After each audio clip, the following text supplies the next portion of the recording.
हमें खिंचाव महसूस होए पर तनाव ना होए। अगर आप तनाव लेके, जैसे मैंने यूट्यूब पे चैनल देखी थी, उन्होंने ऐसे बताया था, मैं तो पूरा ऐसे करूंगा, ऐसे करने से ना बिल्कुल अच्छे से परफेक्ट करूंगा, तभी तभी उसका फायदा होगा। ऐसा नहीं है। फायदा ये होएगा कि आप डेली कर रहे हो, रूटीन में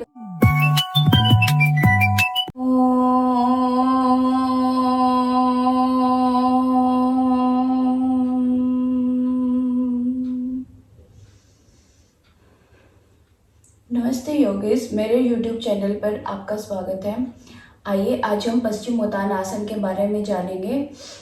पहले हम दंड आसन में जाएंगे। दंड आसन में दोनों पैरों को सीधा करेंगे और दोनों पैरों के पंजों को मिलाएंगे। पंजों को मिलाकर दोनों हाथों को साइड में रखेंगे। ये होता है दंड आसन। दंड आसन में जाने के बाद अब हम पश्चिम उत्तान आसन करेंगे। सांस भरते हुए दोनों हाथों को ऊपर ले जाएंगे। सांस छोड़ते हुए धीरे धीरे से सांस को छोड़ते हुए धीरे धीरे से हाथों से दोनों पैरों के तलवों को पकड़ेंगे।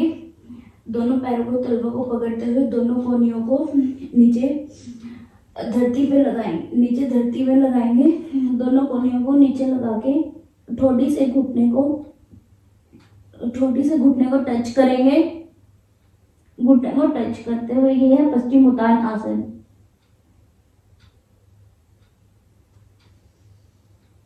सांस भरते हुए वापसी आएंगे। धीरे धीरे सांस छोड़ेंगे। ये था पश्चिम उत्तान आसन। अब मैं आपको इसके कुछ बेनिफिट्स बताती हूँ। पश्चिम उत्तान आसन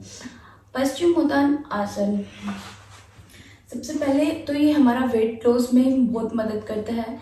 जब इसको हम करते हैं, अगर डेली हम इसकी ऐसे प्रैक्टिस करोगे, आप दोनों पैरों को, पहले एक पैर को ऐसे करके करना है, फिर दूसरे पैर को, ये अर्ध पश्चिम उत्तान आसन होता है। अगर आप इसमें डेली ऐसे प्रैक्टिस करोगे तो ये आपके वेट लॉस में हेल्प करेगा। दूसरा, ये फ्लेक्सिबिलिटी इंप्रूव करता है। हमारी बॉडी को फ्लेक्सिबल बनाता है। हमारे कमर वाले इस वाले एरिया को फ्लेक्सिबल बनाता है।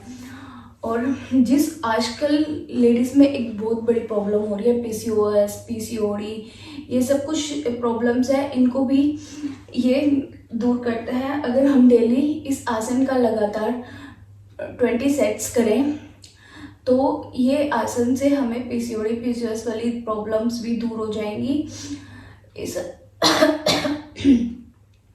इस आसन को आप डेली कीजिए। और सबसे मेन एक चीज़ ध्यान रखनी है आपको, एक बात जो याद रखनी है वो ये है कि जो बिगनर्स हैं उनको कभी भी जैसे मैंने किया है सेम एग्जैक्ट वैसे नहीं करना है। बिगनर्स को सिर्फ इतना करना चाहिए, जो अभी सिर्फ सीख रहे हैं। बिगनर्स के लिए पश्चिम उत्तान आसन ये होता है। ये जो पूर्व पश्चिम उत्तान आसन है वो सिर्फ उन्हीं को करना है जो इसको करते हुए, जिसको काफ़ी टाइम हो गया, जिसकी बॉडी इससे कर पा रही है। आपको योग तो पता है कि आसन किया हमने, ये योग है, पर क्या आपको योग का असली मीनिंग पता है? योग का असली मीनिंग है, हम जो आसन कर रहे हैं उस आसन में हमें खिंचाव महसूस होए पर तनाव ना होए।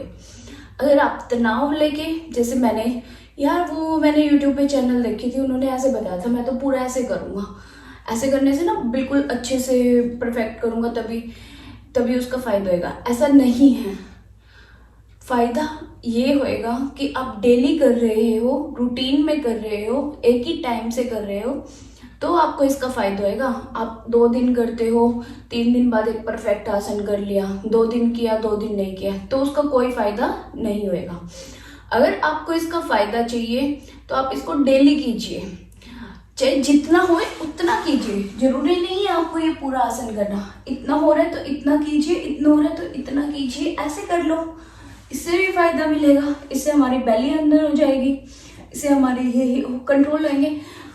अगर जब आपकी बॉडी में जितना आपकी बॉडी खिंचाओ, जितना आपकी बॉडी सहन कर सकती है उतना कीजिए। जबरदस्ती इतना करने की जरूरत नहीं है।